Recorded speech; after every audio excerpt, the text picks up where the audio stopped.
Oh my lord, oh that was a pain.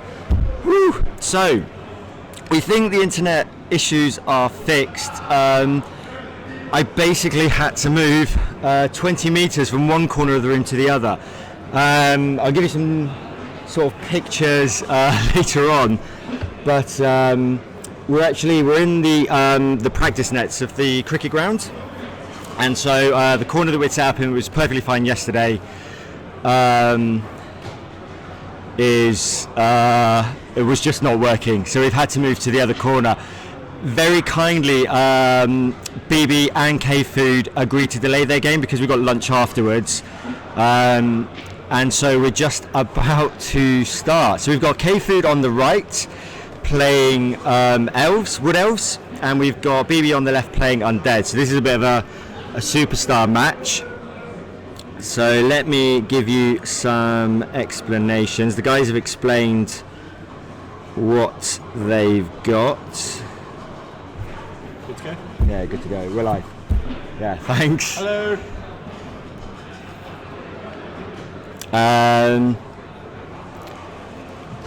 So we've got in yellow here and here, we've got 2 dodge linemen. In white, we've got 2 wrestle linemen.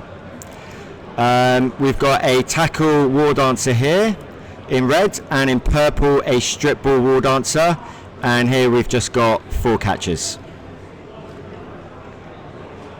No treeman, yeah, so it's an interesting decision whether to take a treeman or not. Jim Jiminy, who's the highest ranked player in the world with his Wood Elves, I think about every 2 years he switches back from one to the other, and we've just had a blitz rolled.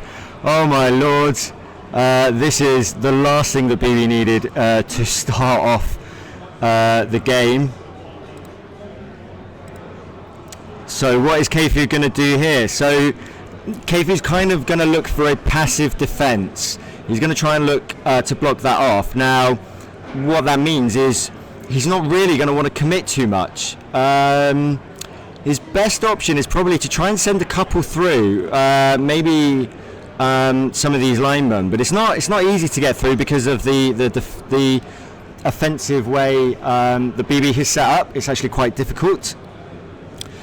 So he doesn't want to send the war dancers through because he'll just be massively exposed and he'll lose those pieces, and he really needs them for the second half. But there's a great option for him to be able to delay Bibi here. Bibi's deployed like quite a high line. There's not too much further back, so if KFoged can get a couple of players through, it means that Bibi's going to have to drop all of his guys back, and that's going to waste 3 or 4 turns, and at that point getting through a passive Wood Elf defense is going to be difficult. So here we go, here's the first dodge. He's rolled a 6. He needs a 3 up for this second dodge. It's a 1, but he's got a dodge reroll. It's another 6. Dodge is used though, 2+ for this one. He's played this perfectly. Oh, he's changed his mind. He's just going to dodge in a slightly different place. It's a 5. He's good. He's through. So that's the first player through. Oh my lord, this is going mental already. So how's he going to get a second player through?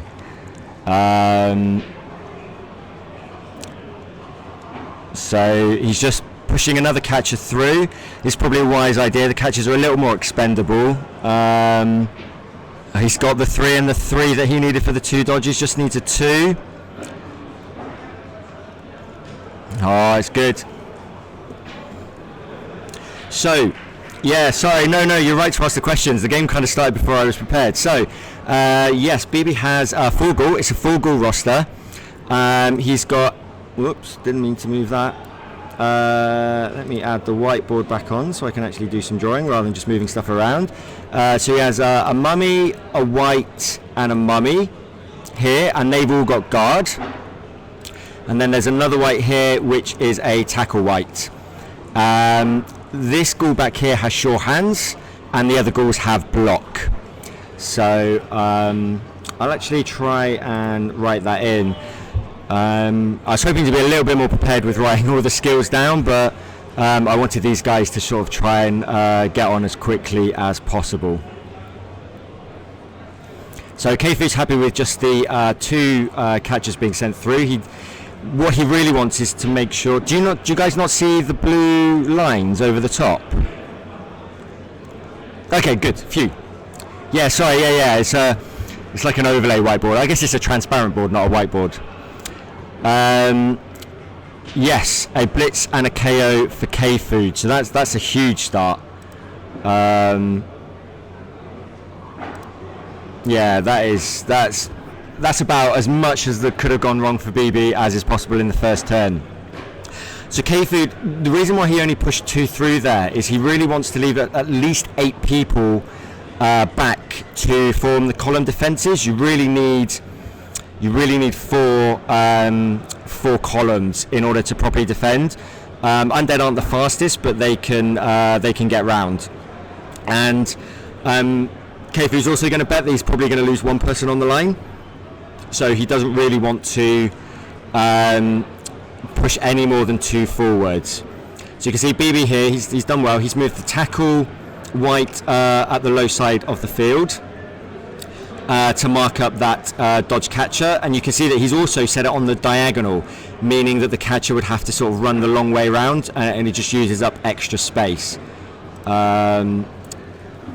So if the catcher wants to go round, basically that's the only sort of safe route he has, and he's deployed far enough back to get some people back. Now we can't form a proper cage, but this line here, this is kind of like as good as you can get. The catchers are only strength 2, so it's going to be like a half dice. I would love to stream Bibi. I'm not going to stream Bibi for 2 reasons. First of all, he is not going to be on the open table 1. I love the sentiment though. And second, the webcams are way too expensive to let him anywhere near. I need to put like some some police tape around the camera to keep the Finnish team away. So let's clear the whiteboard.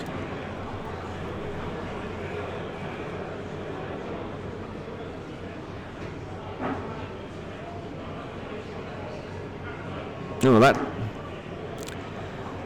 tackle zone, the bottom dice mat is going a bit funky colour-wise. Not quite sure what's going on there. I think the camera is just getting a bit confused.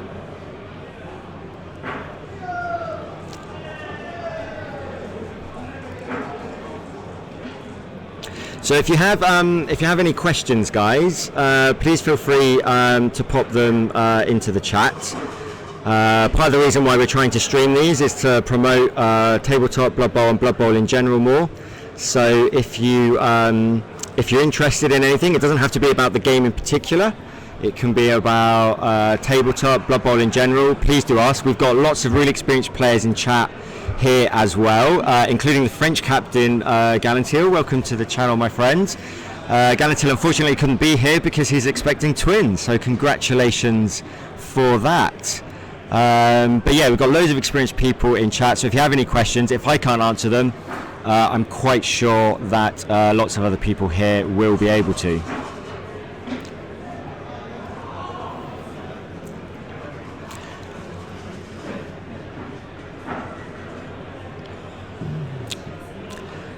If only I could remember the reference there, Ali. I know what you're talking about, but if I say I don't know, I die, don't I? Is that how it works? Yes, we do have a schedule for this table. Obviously, we don't know all of the opponents yet. In round 2, we have Simon ACP, so that'll be another French player will be coming to join us. And in round 3 this afternoon, we have Andy Davo for Team Wales. And then game 4 tomorrow morning, we have Gegster for Team England. That will be his 1000th NAF game.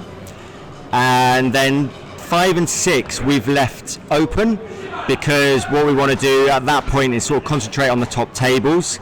I'm quite keen to get an Italian player on at some point as well. I think that would be really good. So we'll see how the guys are doing in 5 and 6. We might repeat some nations if they're doing really well. But ideally, we'll have a good spread.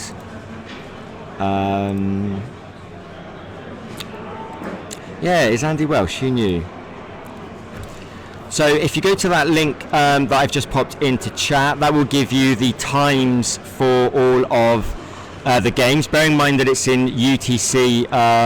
That's because the clocks change here in the UK, and I imagine in some other places as well. And so that's why it looks like it's an hour later. It's actually the same time in the UK, but the clocks have changed. So try not to let that catch you out. But they're all the same time as today. So whatever times they are today, have the same tomorrow. So yes, you're right, Kane Killer. Italy, Italy, I think are due a really good tournament. It's quite frightening to play the Italian team as well, because they get very excitable when they break armour. And so what will happen is they will start chanting Dieci, which is Italian for 10. And then all your players go away, and then you lose.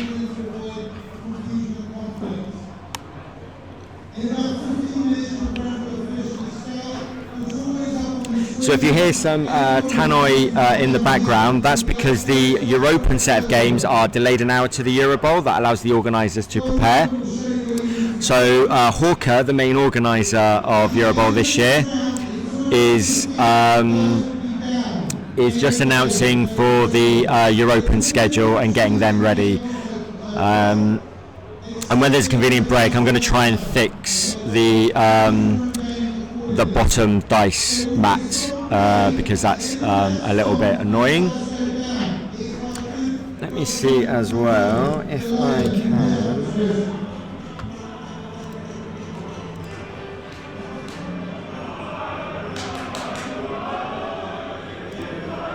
Whoops.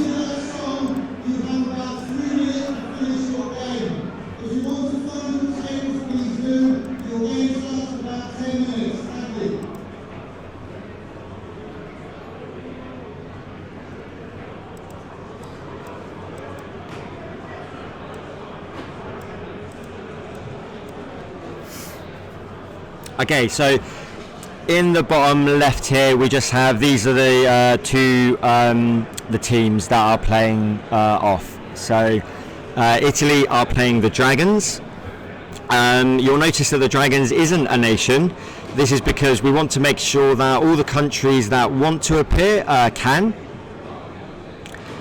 Yeah, that was Hawker in the background there. So yeah, the Dragons are like a fill-in team. They're like a wild card team. And hi Chaos Hugs, nice to have you on the channel.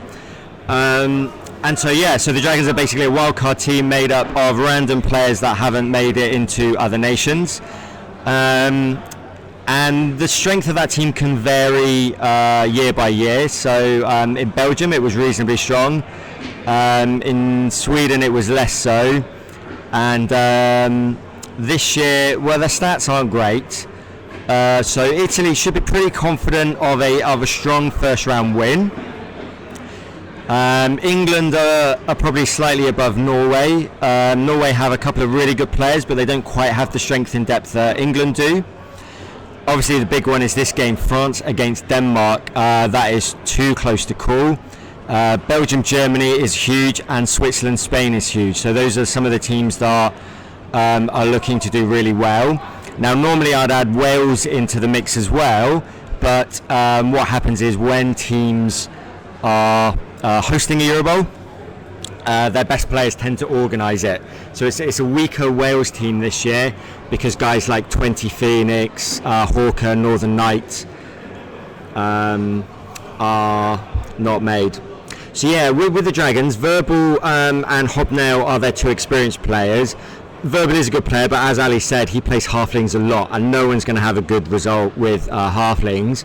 I dabbled with some Underworlds this year, and it was horrible. That took about a point off of my my overall win rate. I went to the NAF Championship and went 0-3-3 with double ball and chain Underworld. and then I took Underworld again to the Pearly King and Queens event in London, and went 1-2-1 on the first day. So I'm currently 1-5-4 with Underworld, which is less than spectacular. The other one is the purple circle. So it's this one back near his center spot.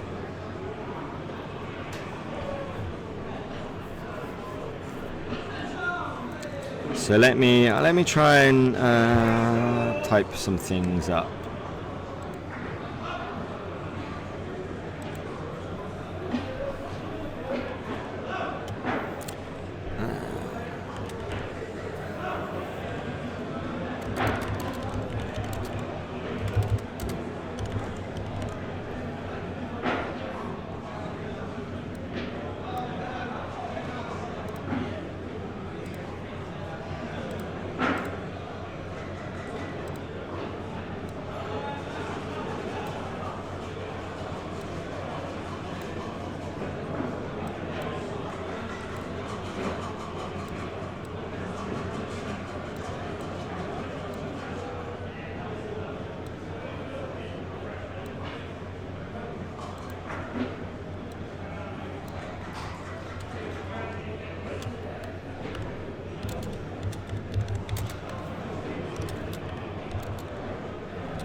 So, sorry for the silence whilst I just try and type the rosters up.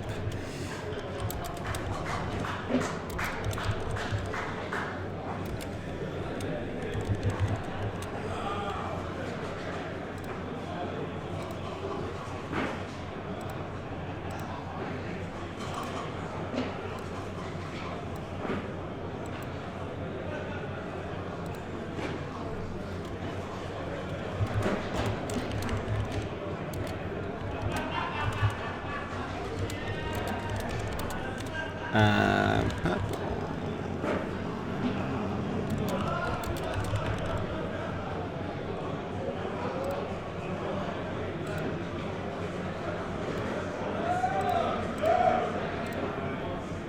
And we'll just get KFoged written up as well.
Right, there we go.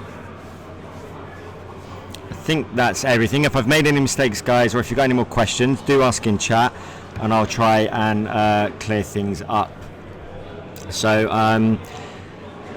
Food has the Fame. So just to recap for the guys that have just joined, Bibi received the ball, but then KFoged immediately got a blitz and then KO'd a ghoul.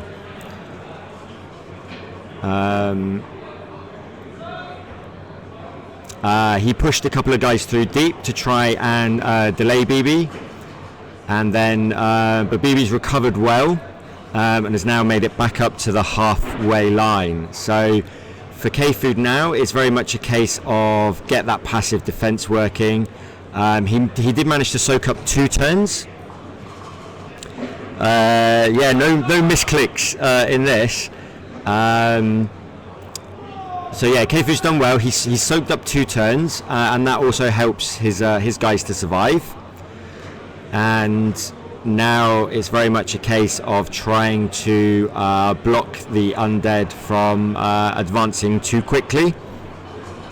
And what KFoged is really looking for is for a ghoul to have to make a line break in turn 8 and try and make those 4+ rolls. That's about as best as you can hope with at this level. But it's also important that KFoged, the reason why he's playing a passive defense is he doesn't want to lose players. If Bibi scores in 8 and KFoged has a lot of players left, then he can still score, and so a draw is not a bad result. If he commits players and loses half his team and then Bibi scores, there's a good chance that KFoged either won't score or he'll have to score early, and that'll give Bibi enough time to win the game. And certainly in this level of Blood Bowl, with these team tournaments, it's very much about not losing.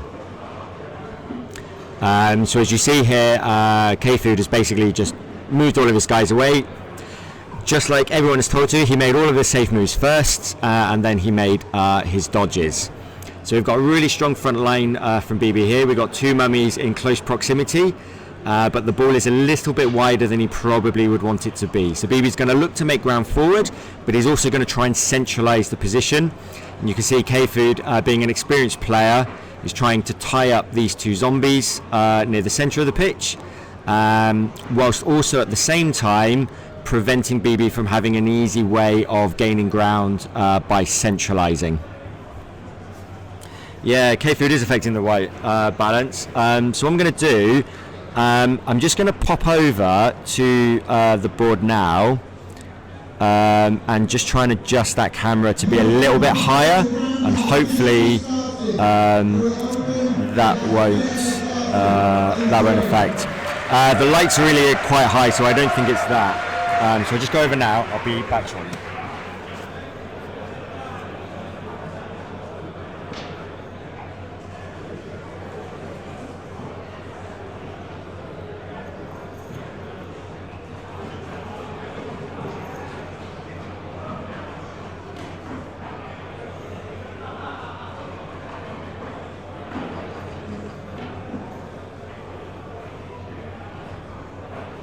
Ladies and gentlemen, just a little one more now. Can you stand up, please? And your opponent, can you stand up, please? This is Val's 700th game and his opponent's first ever game.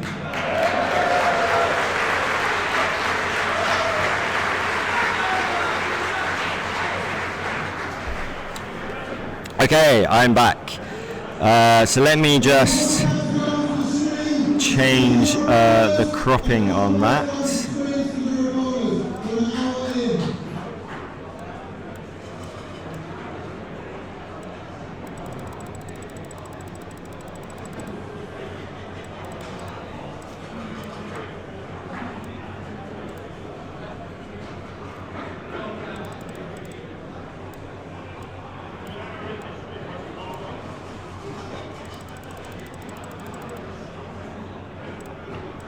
Right, hopefully that is a bit better. Still a little bit bright, so we'll try and adjust that. So I don't know if you guys heard a big shout in the background. That was an announcement by Hawker. The European Games have just kicked off, and my good friend VM Cat is playing his 700th NAF tournament game. So that's absolutely huge. Like I've been playing for about 4 years. I think I'm up to just over 200. So to get to 700 is absolutely crazy. And then to balance that out, the guy he's playing, it's his first ever NAF tournament game. So we have someone on game 700 playing someone on game 1. So yeah, that's a bit of an experience mismatch.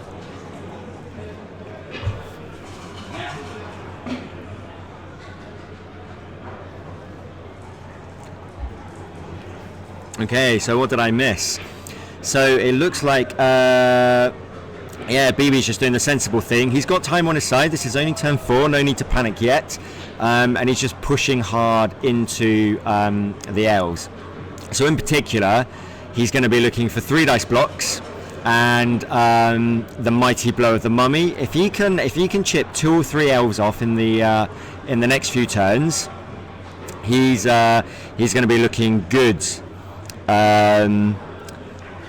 He's going to be looking good in this game. But he's got to be careful because you never know when a war dancer is going to leap in. So what we see Bibi has set up here is what in England we call the Wenger bus.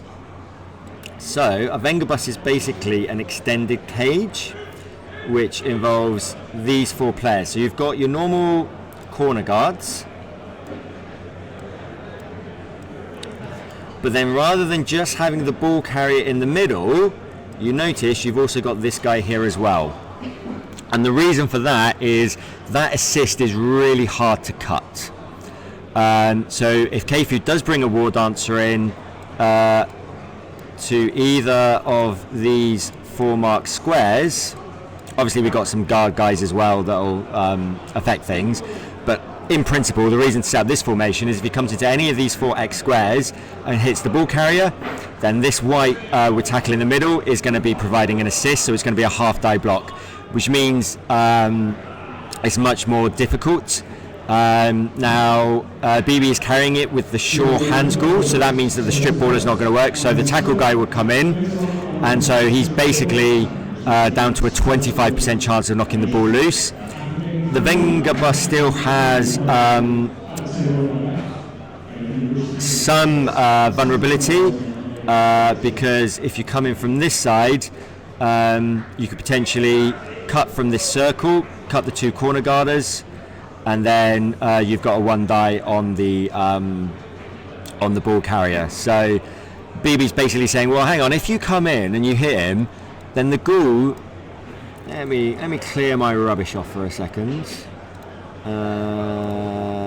Clear whiteboard. So if KFoged does come in from this side, then the ghoul basically has to come into either of these squares. And Bibi's basically saying, well, I'm okay if you knock the ghoul down and push him into that square because I've got plenty of guys around. And so the chances of you picking up the ball and getting away is very difficult. So in this situation, Bibi does have a guard on this mummy, and he has put the guard white here. So this would be the vulnerable spot.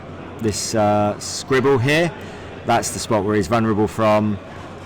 He's got another guard here, so the one next to him is okay. So that's the vulnerable spot that he doesn't want him to go into. And KFoged just played a very quiet turn. KFoged's basically saying, you know what, mate, you've got four turns left after this. You've only just reached the halfway line. You're not going to get through. There's no point doing anything crazy. There's no point taking a risk. Why expose a war dancer who can be knocked off, surfed, all sorts of things? I'm just going to back off. I'm going to give you 1 square each turn, because that means on turn 7 you've only reached here. So Bibi losing those 2 turns because of that blitz is really affecting his drive. Now Bibi's backing on the fact that he thinks he can generate something. So he's saying, well, you sure, give me 1 square a turn. I'm absolutely in control of this game. I'm just going to smash my way through at a weak point. You're going to make a mistake, KFoged. I'm going to find it. I've got lots of guard, so I'm going to press in. I can afford to be aggressive. I'm really asked some KFoged of question. So there's no reason for a guard in the centre, because it's very unlikely that assist is going to be cut. So you're better off putting the guards outside where they could be cut, and leaving a non-guard player on the inside. So that'll be the reason they've done that.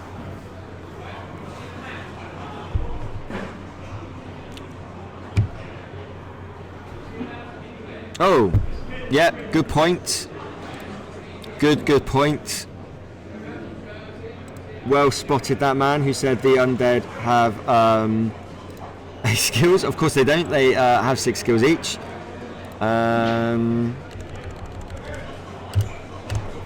There we go. 1 block.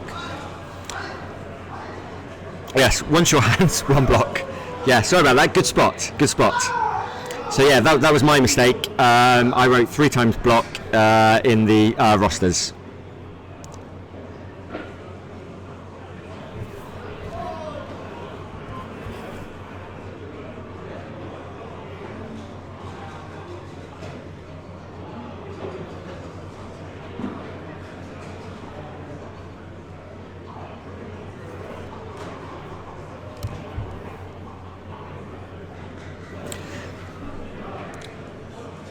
Yeah, that's right. So it's a little difficult to see. The bases are too big to use the skill rings I've given them to use.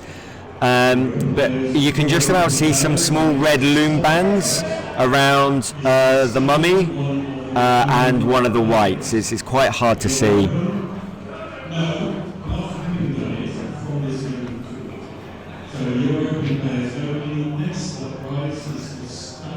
That's right, with the correct amount of bribes, all is cool. Now, as I was saying to the guys, I've this year, I've turned to the dark side of Blood Bowl. I've gone quite foul heavy, and this is all down to Simon ACP, who'll be in our next game. Oh, audio gone.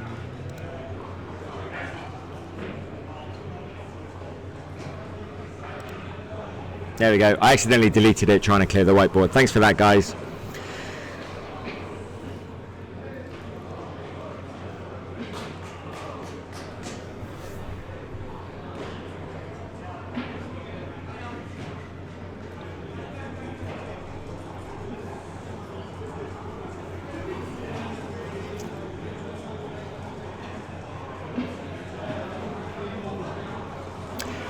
If you're gonna roll, yeah, no, the audio did just drop out for a little bit, but I've just popped it back on. I think I did anyway, unless I've doubled on it. Let me check. Oh no, it was fine, yeah.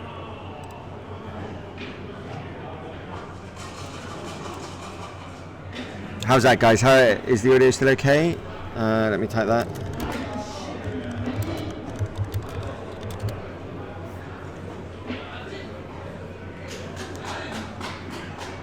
Perfect, great.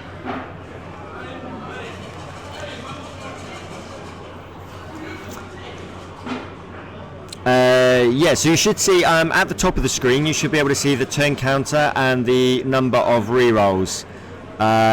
So Bibi, I think's used one. I think Bibi did start with 3, and now he's down to 2. And KFoged has 2 rerolls. That's the advantage of dropping the tree, is you don't need to take leader because you can afford the second reroll, and that frees up one of your players for an extra skill rather than just covering the extra reroll that you need. So basically tree and it's 1 plus leader, no tree and it's just a flat 2, and you get an extra wrestle or dodge on one of the linemen.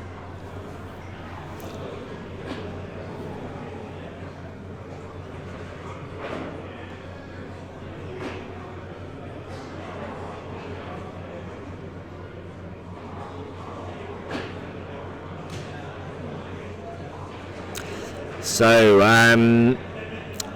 This is starting to look a little bit tricky for Bibi. KFoged's playing well. He's being aggressive where he needs to knock some of those dangerous players down and away. Trying to not give up too much ground too quickly. Bibi's still got 3 turns left, so it's plenty fine here. But he needs to generate a little bit of momentum, and that's a 1 from a dodge on the wrestle lineman. And yeah, KFoged's taking that. He doesn't want to lose that too quickly. And fortunately for him, Bibi's not able to punish him. With just a 7 on the armor roll.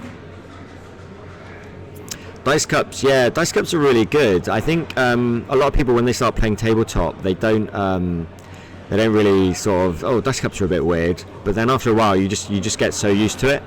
There's some really nice ones as well. The Lutece guys produce a fantastic one that has like a clip on the bottom of it, so you can store your dice actually in the bottom of the dice cup. So yeah, that's nice and useful.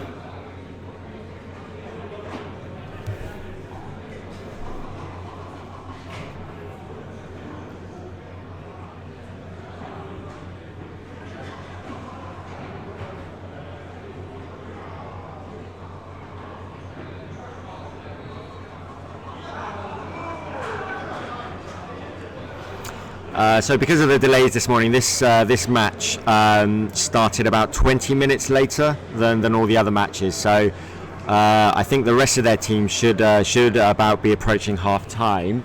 One of the benefits of the move is actually I'm much nearer the Eurobowl organisers area. So being able to get some updates on how people are doing.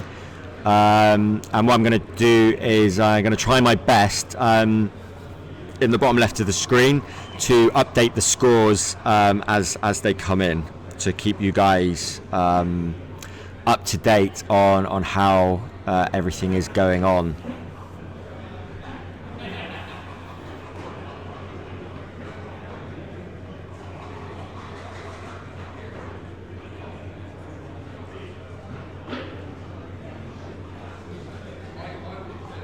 Yeah, so you can see Bibi's trying to count the squares around. He needs to try and open the field up.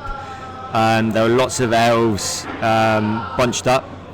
Especially one of the things when you're playing elves, like Wood Elves or Elves, especially with the armor 7, you really want to be defending with 11. So that's what's making it sort of difficult for Bibi here.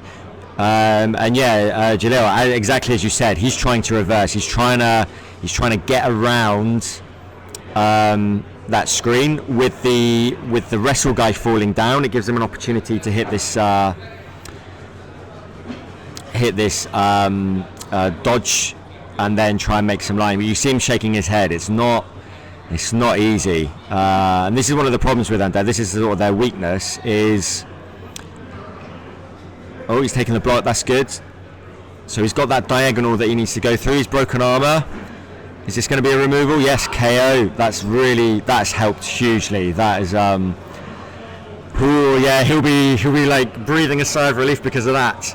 And he's just trying to open the field up. But yeah, one of the weaknesses of Undead is they're not a slow team because they got some movement 7 guys, but half the team is fast, half the team is slow. So if he wants to make a break, he's going to leave the mummies behind.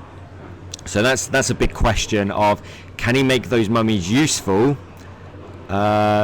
without like completely compromising his position?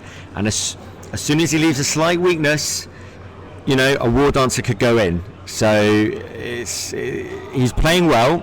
He's opened the opportunity. He's generated the momentum that he needs to make that breakthrough. But a slight mistake, and he'll be in trouble again.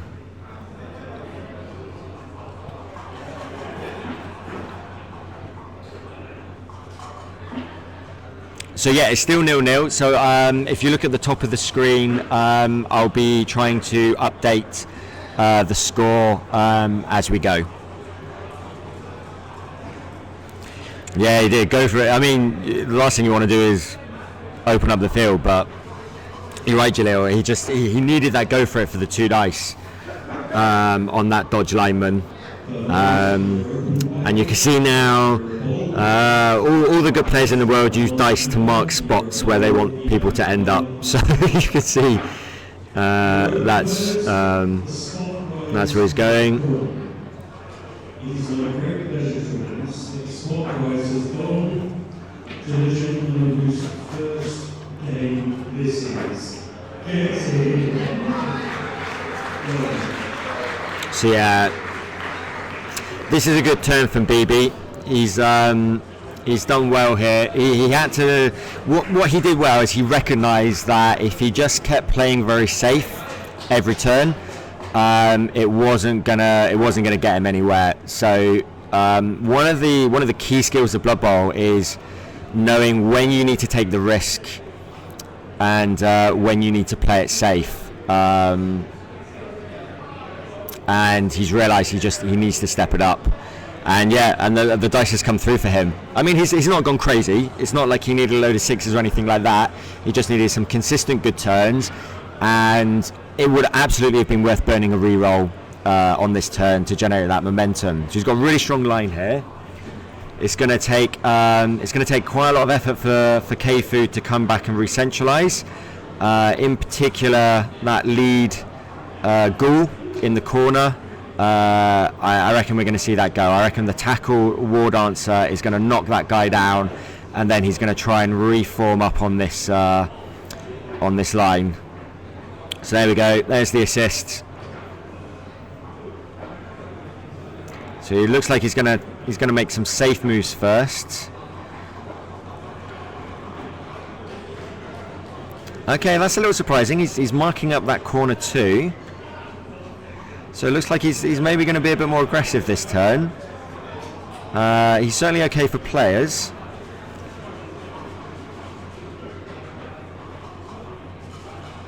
And here's the blitz. So this is the tackle war dancer.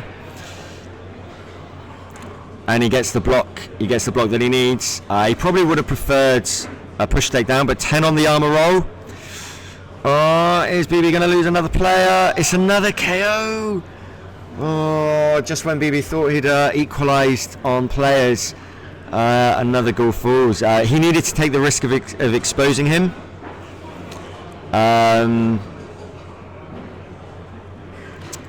But yeah, that's pain. That's unfortunate. And yeah, and he's KFoged's putting some strong pressure on that other goal. If nothing else, it at least forces a 3+ with no dodge reroll because of the tackle guy next to him. Having 2 players there makes it tricky to break through. And KFoged's another one. Okay, but the dodge works.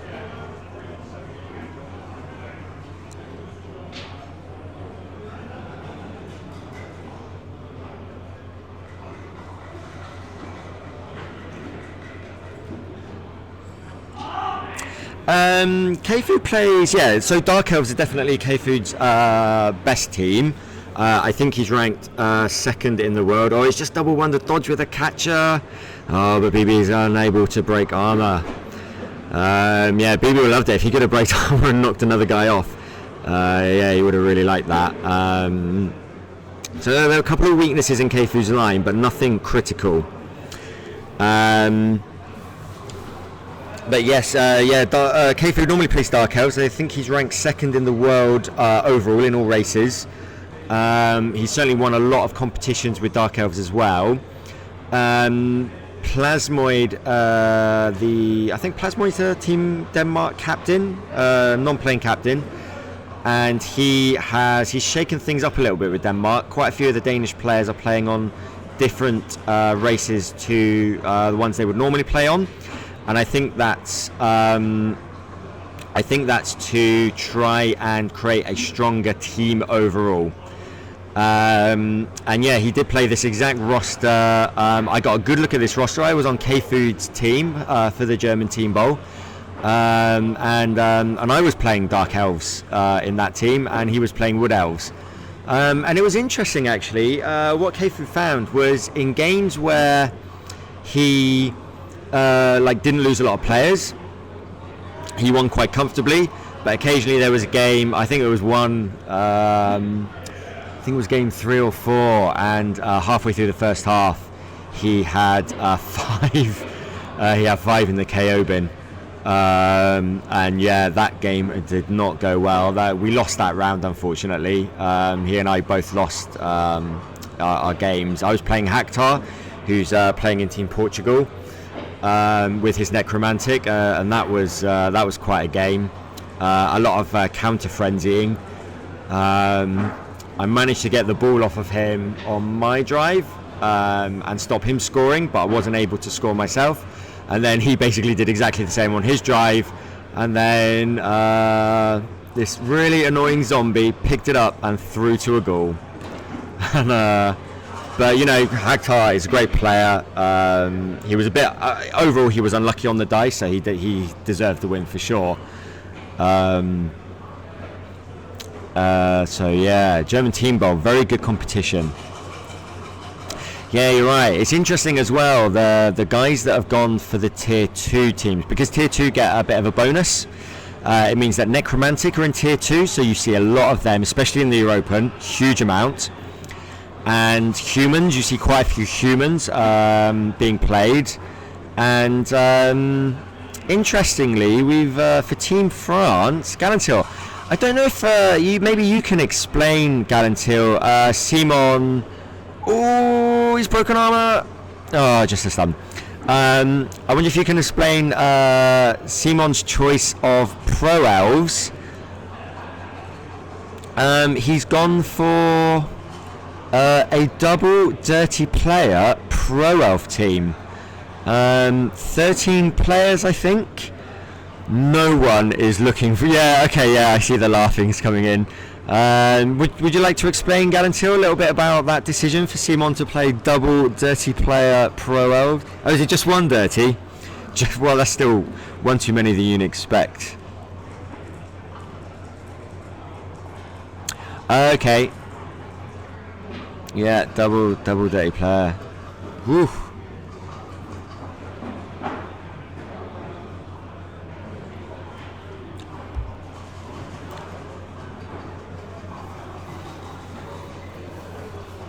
So, I explained to anyone that watched the previous show will know this already, but Simon's an excellent player. I played him 3 times, and he absolutely thrashed me 3 times. Was not even close in any of the games. Yeah, so there's a story behind the Norse. So up until this year, I've probably fouled in 3 times in tournaments. So I've played like 200 odd games, probably fouled 3 times. One was a bit of a grumpy foul, and 2 were Roxana on the floor. So I'm not really a fouling guy until this year, and I had a little chat with Simon, and he suggested taking Norse. Now I'm more of a control player. I like teams like Lizards and Dark Elves. Norse is not really my sort of team, and so he built me this fouling Norse team that had 2 dirty players. This was for the Bilbao Cup in Spain. It had 2 dirty players, 13-man roster, no blitzers, only 1 Ulf, which had wrestle, because that's the best way to get someone on the ground, and a bribe. And he forced me to play all of my games sat next to him because he wanted to watch me play. And then he even suggested that he should take over Norse whilst I watched England play Sweden in the World Cup. He really likes the roster, and it was very good. That roster did me very well. I played Lizards twice, and in both games in the first half, the turn counter was the same number of Lizards that I'd removed from the field. So yeah, by turn 7 he'd lost 7 guys. It was dirty. So there was 1 foul I took. I rolled a 3 on the injury, and the guy said, "Oh, at last you didn't break armor." And I was like, "No, sorry mate, with a dirty player it's a 10. And he's like, "Oh, well, you're going to roll a 10 here, aren't you?" And I did. So here we see Bibi. He switched back to the other side of the field. And unfortunately he couldn't get that ghoul away. He's used his team reroll already. And it looks like he's got considering the position, he's got a decent screen. Considering what he would ideally like, he's going to feel really nervous. And KFoged he's confident. He's putting a man in range of scoring. This is difficult times for Bibi. He needs some luck here. That blitz the 2 turns that blitz cost him has put him into pressure. He's done very, very well considering he's been players down as well. You're playing an Armor 7 team, playing against an Armor 7 team with Mighty Blow, and you've not really done any damage. And KFoged's KO'd 2 ghouls. And definitely for the next game, I'm going to fix that bottom dice mat. Oh, he's broken armor again. You can see Bibi's reaction. Oh, just a stun. He might want to swap dice at half time. KFoged has been on fire with the armor rolls. And now you're just seeing the column is coming back. This is heartbreaking for Bibi. He's done all that good work. So I think what we're going to see here is KFoged is going to first of all set up the column defense, make the nice safer moves, and I reckon he's going to have a little nibble at the ball. That's my guess. So here the double column comes in.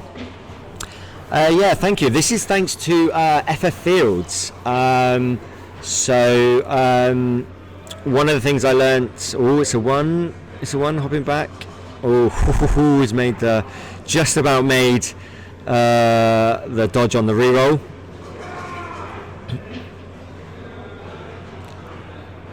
Oh, he's rolled a 1 on that. Yeah, he's used the reroll. There's only 2 turns left. He might as well. There's no point saving it. And here we go. Here's the little nibble at the ball with the wrestler. So if he can wrestle it down. Oh no, he's just marking it up. Oh, he's going in with someone else. Ah, I see. That wasn't the blitz. Oh, so he hasn't. I thought he would have a little nibble at the ball. Oh yeah, but I guess he used the blitz on the white, actually. So anyway, going back to the board. Thanks to Fancy Fields. It's a few weeks ago. I learned from Knorr from Sweden a couple of years ago. You need like a lighter coloured board. Yeah, you're right. I missed that. You're absolutely right. The blitz was on the AV break, and yeah, they managed to get to me really quickly. And I saw that they had like this nice sort of background board from a different customer, and I just said, can you just make it a bit lighter, because having a nice light board really helps with seeing the players. And then yeah, I taped it down to the table yesterday. So hopefully it won't move around too much. But what I'll do is every game I'll just go back and just try and correct all the cameras a little bit. Just try and fix things. So Galantil, how are you feeling now? Are you confident? I mean, he's got. It's tricky because if Bibi goes. If Bibi goes for the line for the breaking through the column, so he can smack one guy down, and then it's 4+4+3+, with the dodge reroll and with the team reroll. So it's it's a good it's over 50%. But if he fails and the ball is on the floor, there's a very good chance KFoged will score, and that's possibly game over.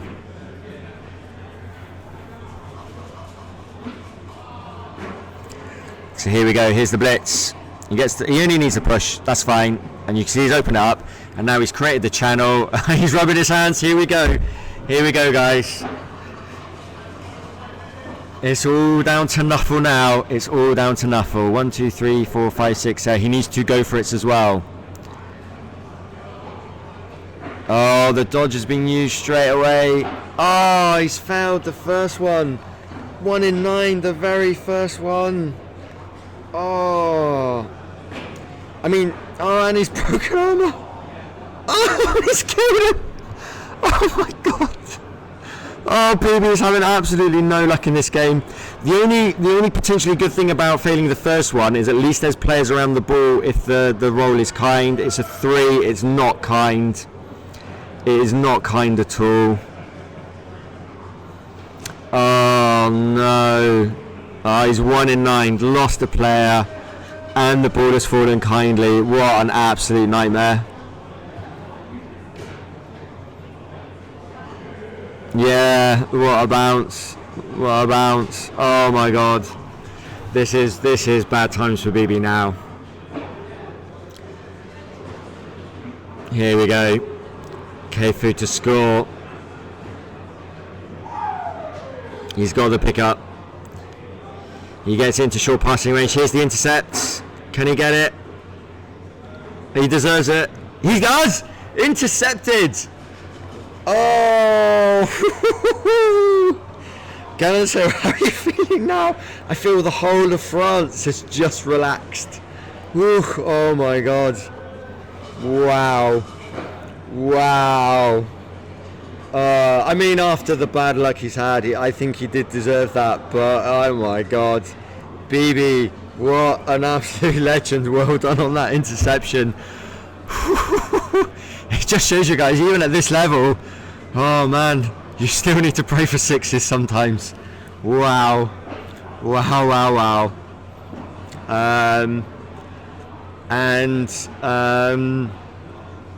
So Bibi's best chance now, I mean the good news is KFoged doesn't have a 1-turner, so that was used up in the attempt at an equaliser, but it's not over. It's not over, because if Bibi could put a lot of pressure on, so there's almost no chance that Bibi can stop KFoged from scoring. Okay, KFoged is gonna score, almost certainly, unless some absolute disaster happen, he's gonna score. The point is, if Bibi can make him score in 3 or 4 turns, then there's a great chance of him getting an equaliser, even if he needs to pass with a goal to a goal or something like that. So now this is all about Bibi needs to put pressure onto the Wood Elves.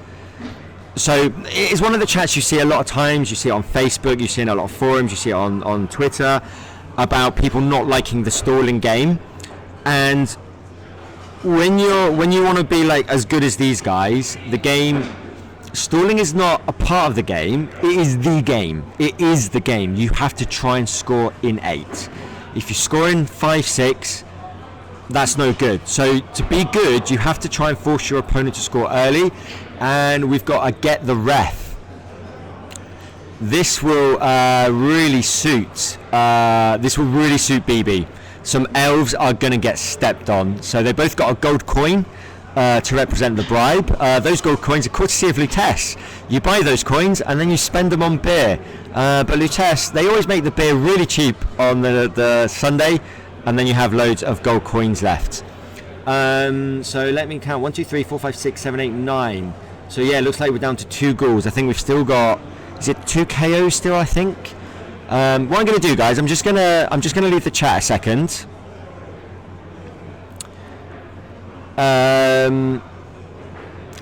So the block goal is in blue. Let me write that. Well spotted.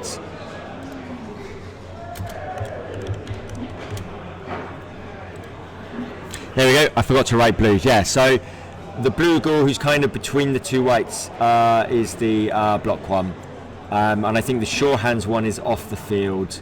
What I'm going to do, I'm just going to leave the computer for a moment. I'm just going to go grab myself another drink, and I'll just walk past the way and just check on those KOs. So I'll be back in about 2 minutes, guys.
Okay, so I'm back. So actually, it looks like I was given some wrong information, and it's 2 block ghouls.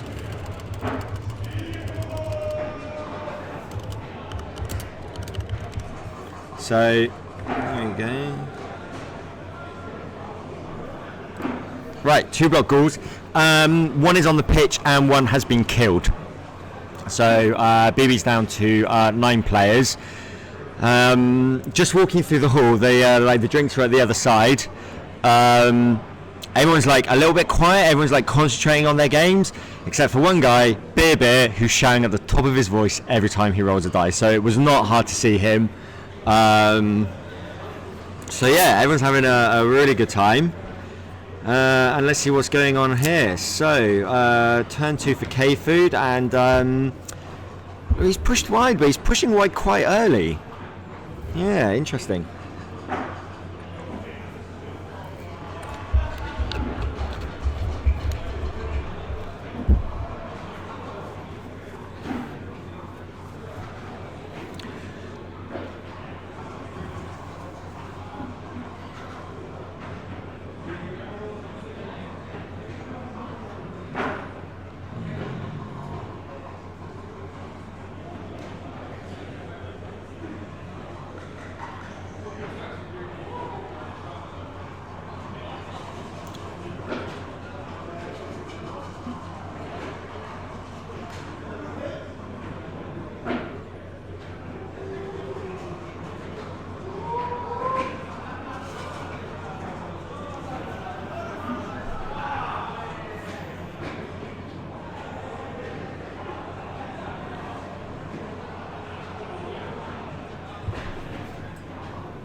So good solid turn 2 from Bibi there, gets the knockdown that he was after, and is pressing hard into the elves. So the idea here is try and force KFoged into lots of dice rolls.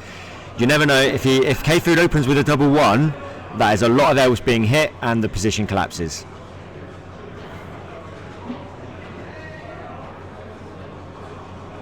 So here comes the blitz. So this is the tackle war dancer. And he finds the POW. Will he get another armor break? He does, another 10! I might need to check those dice, they're rolling nothing but 5s. Just a stun though, fortunately just a stun.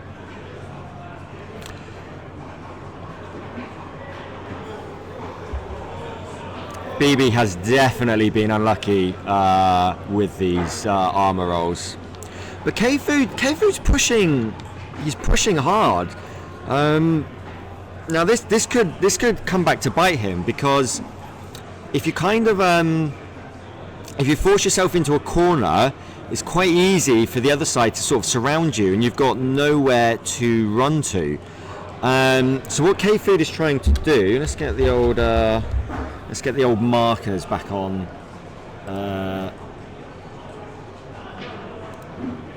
So what KFoged is trying to do here with this guy in particular is he's trying to basically screen this way, and instead of going to this corner, which is absolutely bad news, he's going to try and re-centralize and run into this corner, just because it takes more and more time up.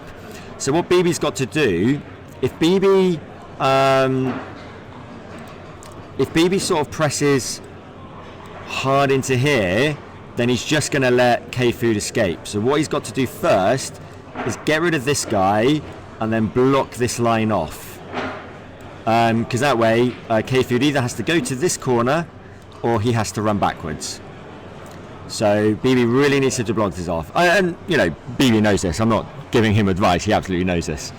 So it's really important to make sure that he doesn't re-centralize. So you can see Bibi counting there to try and block that line off. And let's see if he can chip this guy. He does. Double both down. That's fine. That was a white. Oh, he gets another 7. Oh, even just a stun would be great news. Just more and more pressure. But that guy's just that catcher's just gonna get up and jump away. Pushes on that other guy. This is hard work for Bibi now.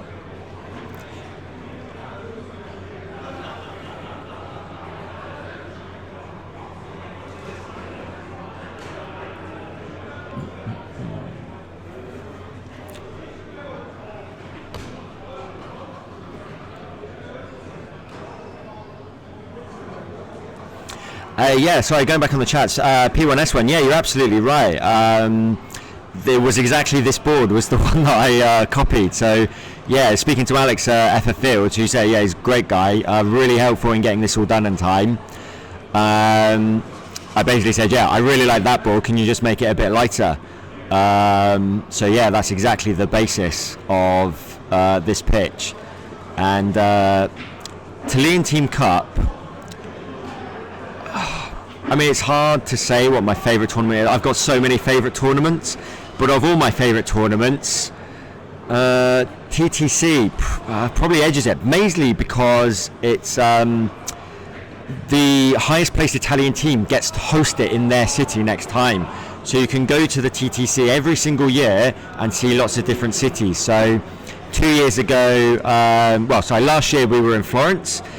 This year, this May just gone, we were in Imola, and this coming year, I will be with VM Cat, J-Bone, D for Dan, as KFoged finally breaks armour. Sorry, not finally breaks armour, once again breaks armour, sorry, I meant to say. Going next year, which is in Bologna, so we're really looking forward to that.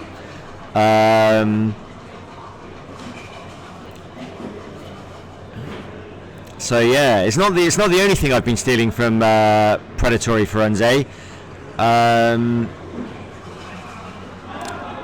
Rob, Pearly's is second on my list, only just. Especially because it gives you dreams about me. And not the only time, hey Rob, not the only time you've been dreaming about me.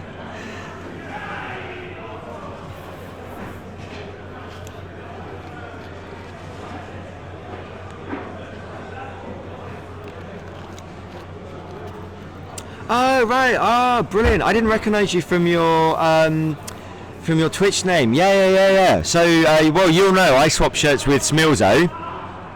Smilzo is very thin. I'm thinner now. I was not thin at the time. And we swapped shirts, Smilzo and I, and it did not fit. It did not come close to fitting. And I didn't know what Smilzo meant. I just thought it was just a wacky name. And so we were staying in Bologna, and we got back, and Beppe, who drove us home, we were waiting outside our Airbnb for some of the other guys and the landlord to turn up. And he said, "Oh, do you know what Smilzo means? And I'm like, uh-oh, here we go. No, I don't know what Smilzo means. And he said, oh, I mean skinny. And yeah, so great. I thought people would think I was wearing it as a joke. Oh, he's just double wonder dodge. Oh, Bibi breaks armor. Can he get another double 6? It's good enough. It's good enough. A catcher goes down. Oh, and he gets a zombie from it. Oh, KFoged double wonder dodge. The catcher dies and is turned into a zombie. Bibi reaches down to his... That's a very nice case. Oh, that is excellent. And it's got EDF on it, which is the French Blood Bowl team. They've got a very good website. Gallant Hill, do you want to link your website into chat? It's very, very good.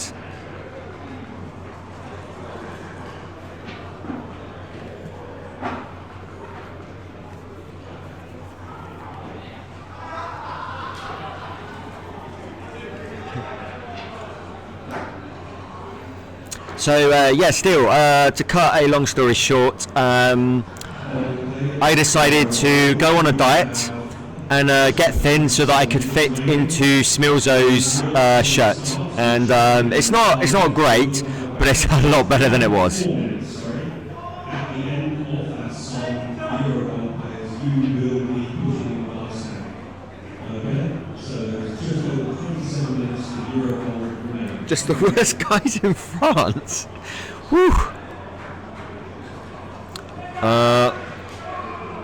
Oh, it's all swinging back. So Bibi broke armor, rolled an 8 on the injury for a KO, and KFoged quite sensibly used his Apo to turn it into a stun. So yeah, you often find, for the guys not familiar with like Resurrection Blood Bowl, you don't really need your Apos to save your like highly skilled guys, because you get everyone back for the next game.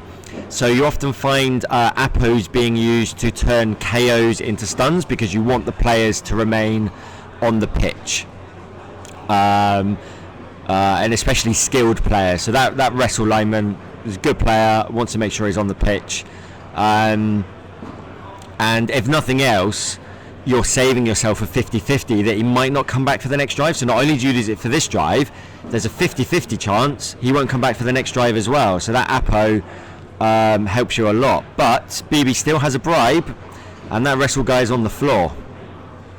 Oh, Mummy's doing... Yep, Mighty Blow takes it through. Just another stun. Just a dodge from that one. So Bibi's mummies are kind of isolated, and they're away from the main group, but that's still okay, because if they can do damage, what it means is that if Bibi can force an early score from KFoged, if Food's players down from the mummies hitting players every turn, he might be in a good position.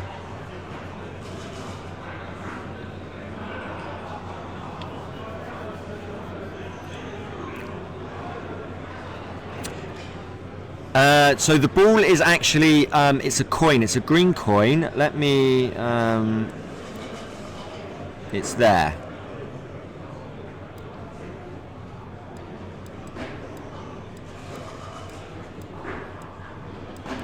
How's that? How's that for your old man eyes? Can you see it? There it is.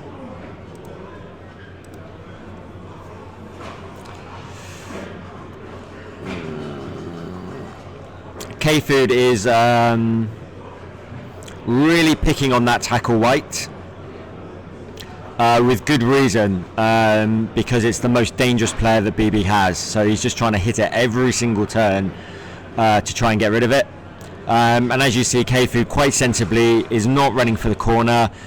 He's trying to re-centralize his position. It's a little bit tricky with those mummies close by. He's got to be careful here. But the thing in his favour is he does have the speed.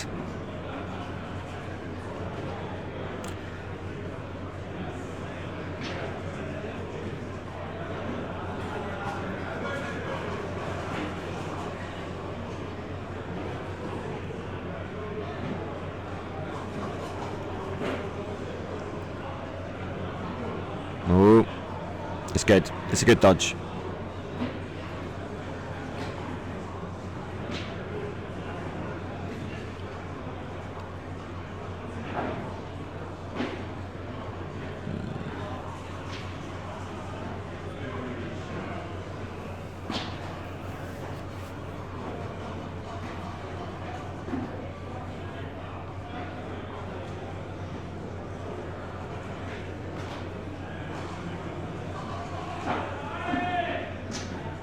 So a little bit of an interesting decision there from Food. Normally you wouldn't want to put a dodge guy next to a tackle white, but KFoged's betting that Bibi basically doesn't want to hit that catcher.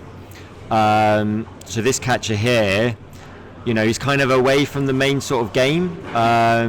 So it's a little bit of a sacrifice, sort of putting him there to try and gain space further here. What Bibi really wanted is to stand this guy up and then just steam into one of these two players. Which, especially this one here, because if that player goes down, all his players can basically flood through here. So that's this guy here is basically a bit of a sacrifice to stop that from happening, or at least force a 3-up from Bibi. The good news is it's turn 5 for Bibi. He's still got all 3 rerolls left, so he does have some good counterplay options.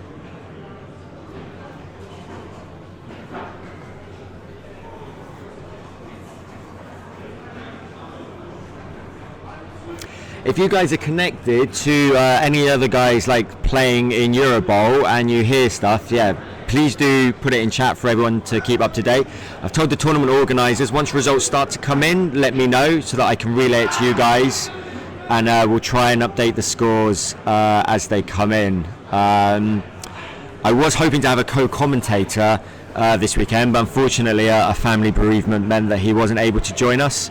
And the idea was that he could sort of go and get some information for us, or I could go and get some information while he talked over the game. So Bibi here has knocked down the front catcher from KFoged and is going to try and now swing around and put lots of pressure on. This is difficult because KFoged just needs to avoid a double one in most circumstances, and he's kind of away again. Pinning these guys down is tricky business.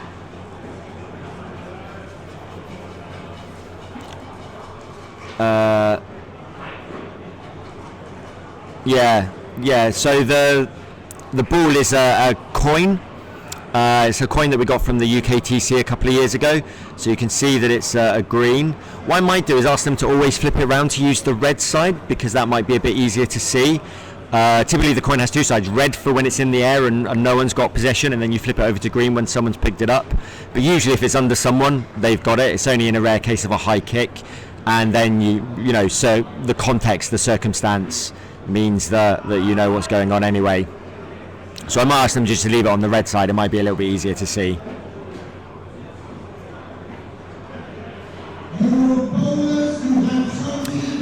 I'm quite sure that's not how you pronounce KFoged. It's mainly because us ignorant English people can't pronounce names in other languages. I can't pronounce his first name or his last name, and he's a really nice guy, so he just lets us call him Food. We just call him Food.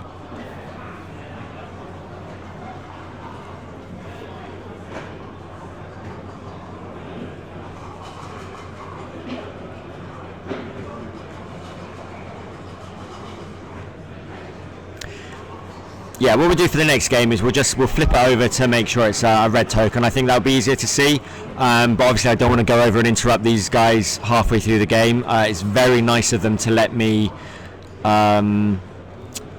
stream the games, so I don't want to be an inconvenience or a nuisance.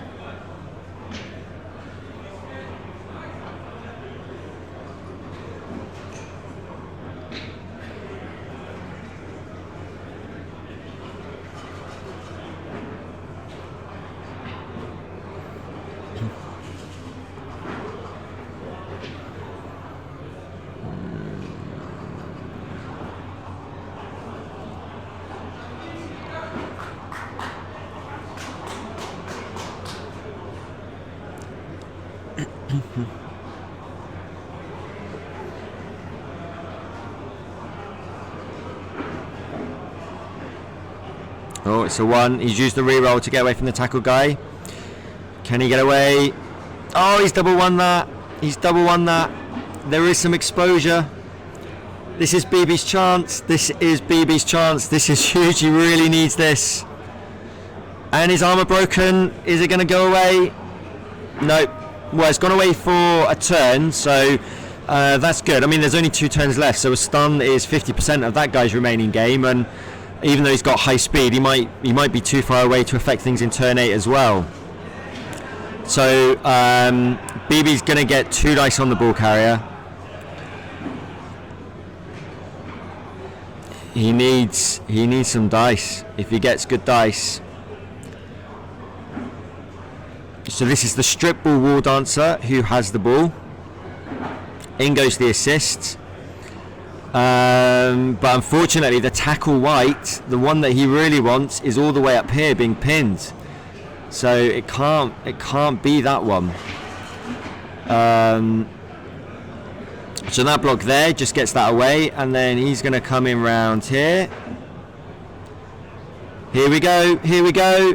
He gets to go for it. 2 dice. He needs a pow. He gets pushes. He's going to use the reroll. Oh no! All pushes. He needed a pow on 4 dice. He couldn't find it.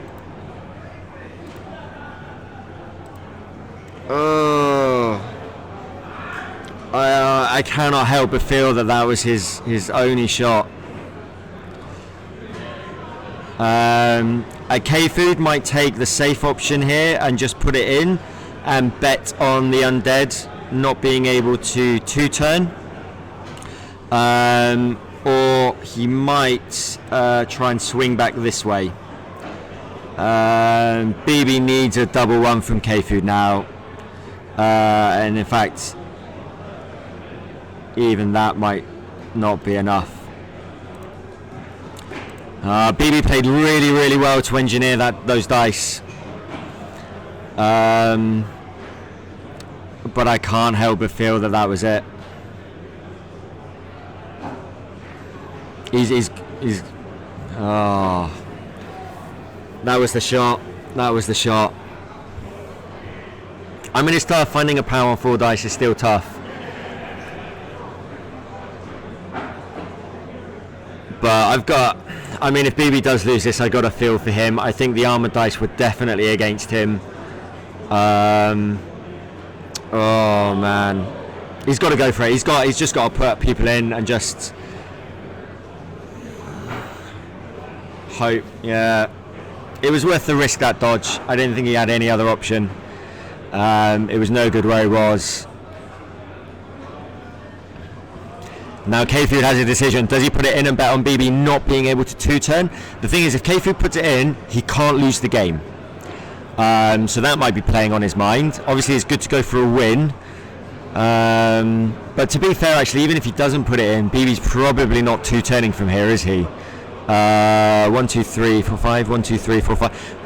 There is a mummy in range. I'll leave it at that. You guys know the rest. And so KFoged is just going a little bit of safety first, just putting some people up close. Ooh. He skulled both down on 2 dice. And he's pausing. What is he thinking? Yeah, that might be the put it in. Bibi needs KFoged to double 1 this and then scoop the ball up and hope something happens.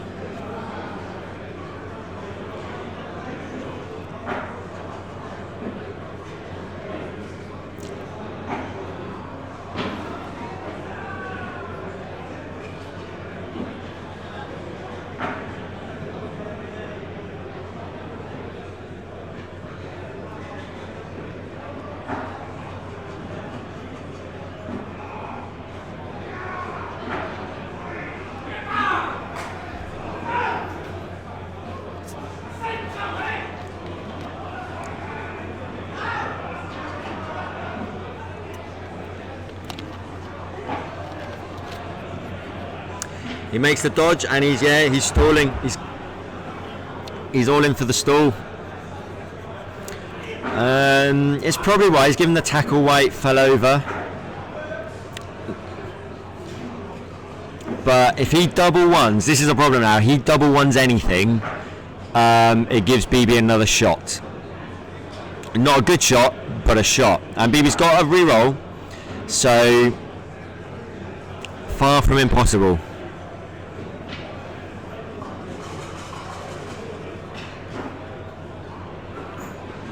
It's very much looking like 1-0 to the Wood Elves. Can he? Yeah. He's made that dodge. That's a pretty nice screen. This is it. This is all he needs. Will he double one? No, it's a 6. Oh,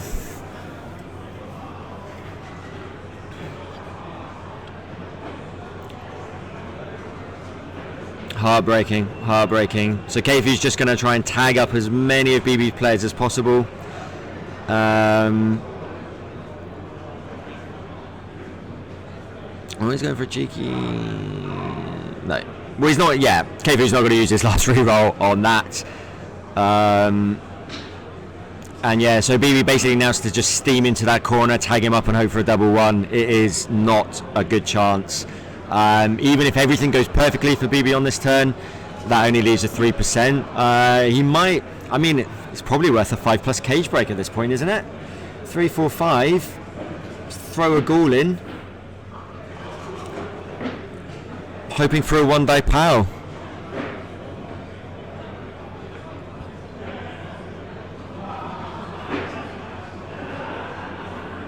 So Galantil, is it looking like 2-5-1? Is it looking like France 2 victories, 5 draws, 1 loss? Are we seeing the only French loss of the rounds in this game?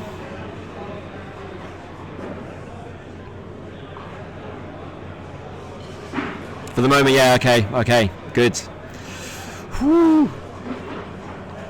We knew it was going to be close. Okay, Justine Carrot 1, that's great news. I see Slad Mortis has got a 1-1 draw. Harty is 1-0 up. Now the game's 1-1, wow.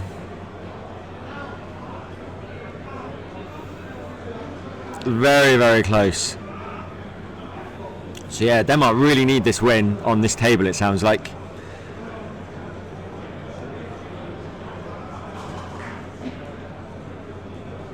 Here we go. So he's got that tricky tackle War Dancer out of the way. Finally breaks armor. Too little, too late for the armor breaks. He's marked the players up, so there's not going to be any assist. I mean, he's got to go for the cage break here, surely. He's got to go for the cage break.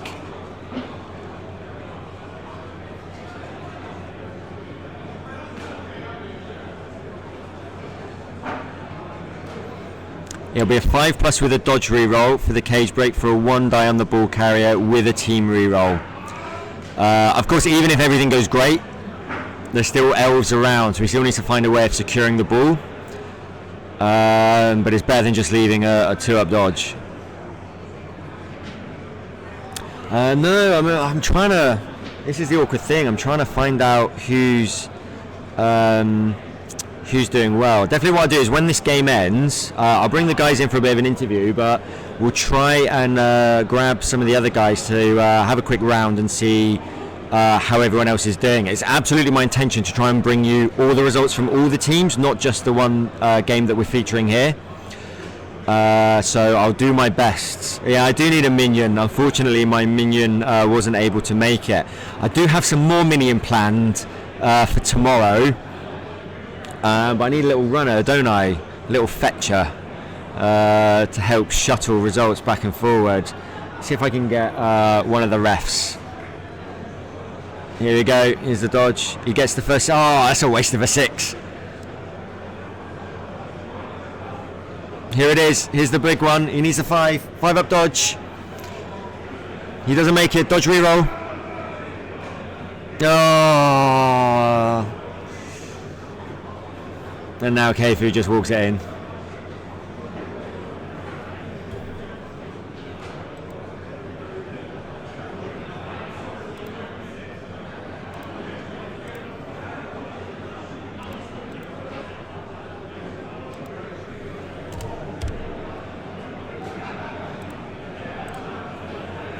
Congratulations to KFoged. He did play that drive very, very well. He pushed deep up one side to get the defense to turn. Bibi had to drop his guys back to recover, and that allowed KFoged to then re-centralize his position. Often you have to sort of make some ground forward and then basically spend that forward ground to get a better, more central position. And unfortunately, Bibi, being a couple players down, just wasn't able to cope with the number of elves that he was against. So Bibi will try for the one turner. It is not easy with Undead. That's an interesting one turn setup. Obviously, KFoged is players down, so we can't go for the double column that you would have with all 11 players. But what's interesting is this little gap that he's left. I don't think we've got time to go into one turn strategy a lot, but this little gap can make things a little bit awkward for trying to engineer. She's just gone the other way round, and so yeah, the tricky thing is Bibi needs to get a ghoul into this fourth line. And I'm guessing he'll try and get him through that gap. That's my guess. But it is not easy. He does have a reroll, but you often just want that for the pickup, let alone the pass and the catch. It's almost certain that the receiving ghoul, this guy, is going to be in at least one tackle zone when he catches the ball. And then he needs a lot of pushes on the dice. There's very, very, very low odds of this working, but one thing you can be 100% sure of is Bibi will know how to do it. He will absolutely know what he needs to do. Calculating it given the position and the defense is always a little bit more tricky.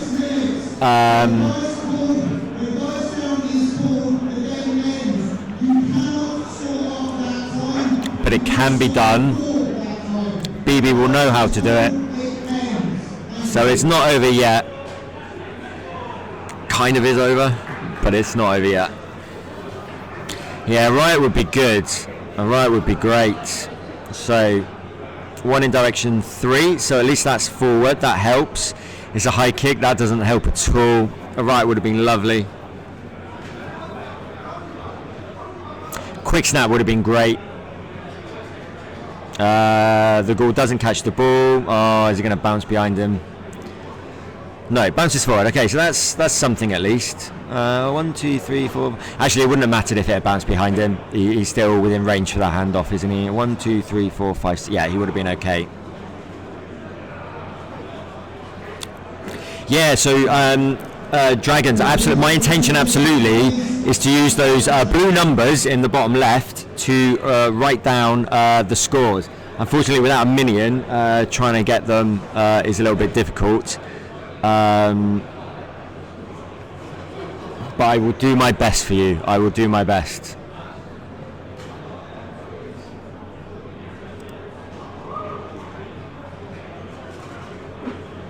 What I'm going to try and do as well, actually, in the lunch break, I'm going to go around all of the captains and try and get them into a WhatsApp group so that they can basically WhatsApp me the result directly, let me know how things are getting on.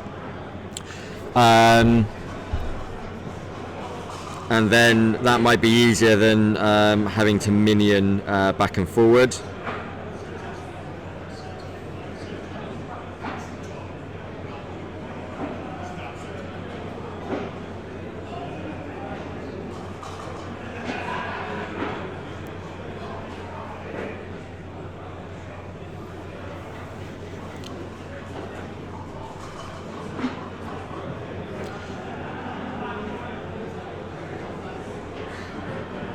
So yeah, just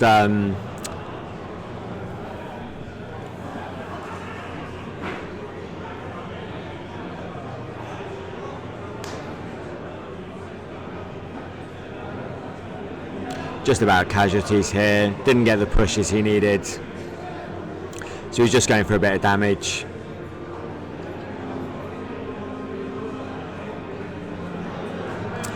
This is my first time streaming tabletop. We tend to only do it regularly at big events like Eurobowls and some water bowls and things like that. I think as a group we're definitely interested in doing a lot more tabletop streaming. It's definitely something we really enjoy doing.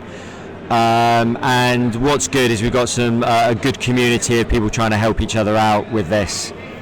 So that's it. The guys have shaken hand. KFoged wins 1-0 for Denmark. What an absolute corker of a game. Although it feels like even with this KFoged victory, it seems like France has edged the round. So I'm just going to leave the stream here a second. So all of the games are being recorded, so they'll all be uploaded on Twitch on this channel later. And then, oh my god, there's some Welsh singing going on in the background. I think that's I don't know if you guys can hear that, but it's a bit overwhelming. And then also it'll be on the YouTube channel later on. So I'm going to go over and have a chat with the guys, see if they want to come and do an interview.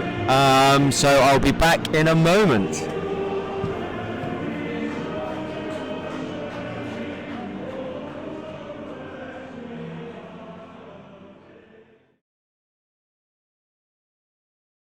There we go, guys. Grab a seat. Looks as bad as we have done before. Okay, I am back, and I am joined by KFoged and Bibi. So let me. There we go. Hopefully everyone can see us. Maybe if we come back a bit. That's the main reason I lost. Because that's the reason, the luck of the armour. Yeah. The luck of the armour. Yeah. The luck of the Scots. What a game. I think we've got the whole of France watching you at the moment. Okay. There's been more French chat. Yeah, my mum. Maybe my mum is watching. Yeah. Oh, good. I hope so. Yeah. I hope so. That game was incredible. Yeah. The blitz for a start is not always good against woodies. Yeah. Then a goal taken out soon. Yeah. Yeah. And then I tried to move my cage forward, but he stopped me. That's it. Yeah. We were saying that the problem with the blitz wasn't that like KFoged was going to get the ball. It's just he basically soaked up 2 turns. Yeah. And that meant that in turn 8, you had to just this desperate dodge. Yeah. And then it was over straight away. Like 1 in 9 the first one. The ball bounce, horrible. Like everyone was like, "Oh, la ballon." Oh, yeah, exactly. Yeah. And then your white superhero the interception. Yeah. He was here for that. Yeah. How'd that game go, KFoged?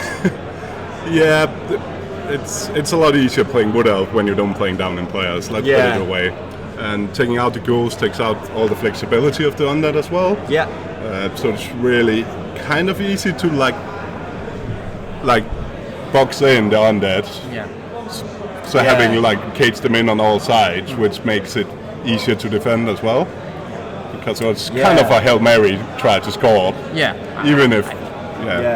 I wanted to try it because if I didn't score now, I thought you'd score easy in second half. So 2-0 or 1-0 was the same. That's it doesn't make a difference. And it definitely helped the game that the White made the interception, because leading will mean I had the whole pitch to stall at. Yeah. That's it, You'll see me just running around on my own half for the first 4 turns, at least. So it at least makes it an interesting second half.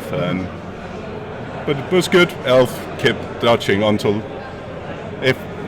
started rolling once about turn 6, 7. Yeah, that was too late. Yeah, too late. That's but, it. But That's was, exactly what it says. Yeah, too little, too late. But this the one on the wrestle wide, kind of gave you at least an out of it. Yeah. If that had worked, you've been even more stuck in that corner.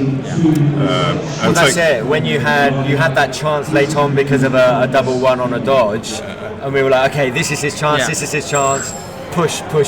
And everyone in chat was just like, oh no. Yeah, I had to dodge 2 players and the second one failed. Yeah. It was just, But I shouldn't have made that 5+ dodge. That No, stupid no, dodge with the with- wide. yeah. No. Because It- you that move opened- easier in the other side, yeah. Because even the both down on the wide was not. It was bad because I had to dodge with the ball Yeah, carrier. yeah. But that's the only problem with it. Yeah.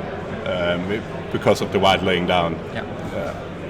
Maybe if you had the option to actually re-roll it, it maybe been worth doing. But without re-roll, it's definitely not.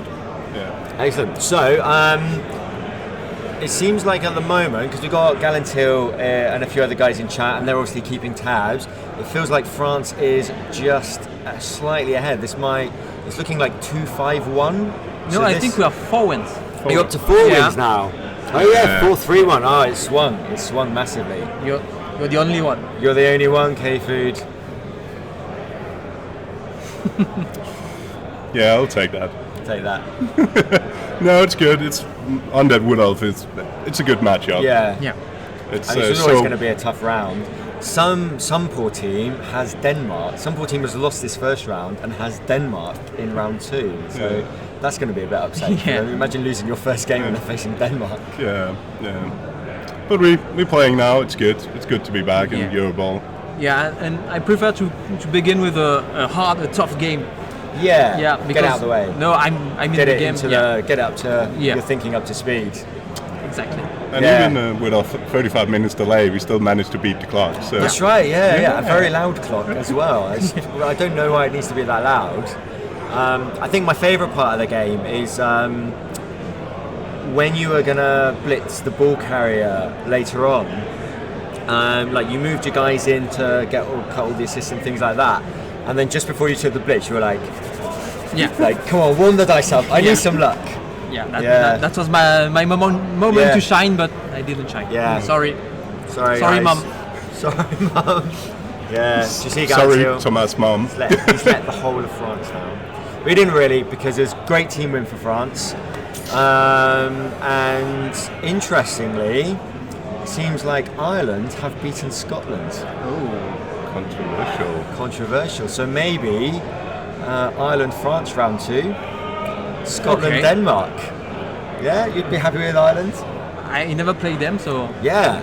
So Quite new, yeah. we thought Scotland's experience would see them through, but Ireland doing very well. Excellent. They have at least a really good freebooter. He's all right, isn't he? It's pretty good. He's all right. Yeah. Yeah, I think he was talking with the captain at halftime, trying to figure out how to play. He's definitely coming from another environment. Yeah, I mean that's it. I mean the job as a captain, knowing what you're trying to concentrate on your game because it's really hard, but also 1-0 and 1-1. 1-1. 1-1 casualty. Yeah. Jeez. Camera adds £10. How many cameras are on me, right? That's it. As captain, you're trying to concentrate on your own game because it's really hard. But then you need to talk to all of your team and say, right, do we need to push for a win or do we need a draw? I think that's one of the reasons both France and Denmark has an on-playing coach. We don't have this year. Not this year? No, he couldn't make it. He couldn't make it. Normally they do. I guess he's looking. Yep. Yeah, Galantil's in the chat. Why are you missing? But that's the reason. One of the reasons, because 8 players, it's hard enough to concentrate your own game in the top tables. Yeah. But having a clue what's going on in 7 other games is impossible. Yeah. I think you need to have someone that can play a quick game to be captain because they need to finish their game quickly and then second non-playing captain or a non-playing. Yeah, I'm a big fan of the non-playing captains. I think Me that too. helps out a lot. And shame. I'd love to have Galantil here and have a drink with him. He has a good excuse. But it's a great excuse. As I said, he's expecting to win. So congratulations again. Congrats for that. So thank you very much for letting us stream your game, guys. It was absolutely amazing. Thank you for watching. It was thank you for incredible. watching, everybody. Don't try this at home. So what I'm going to do here, guys, I'm just going to go and try and grab some of the scores from some of the other people. And I'll be back shortly to let you know how the other games are getting on. So I'll be back in a few minutes. Bye.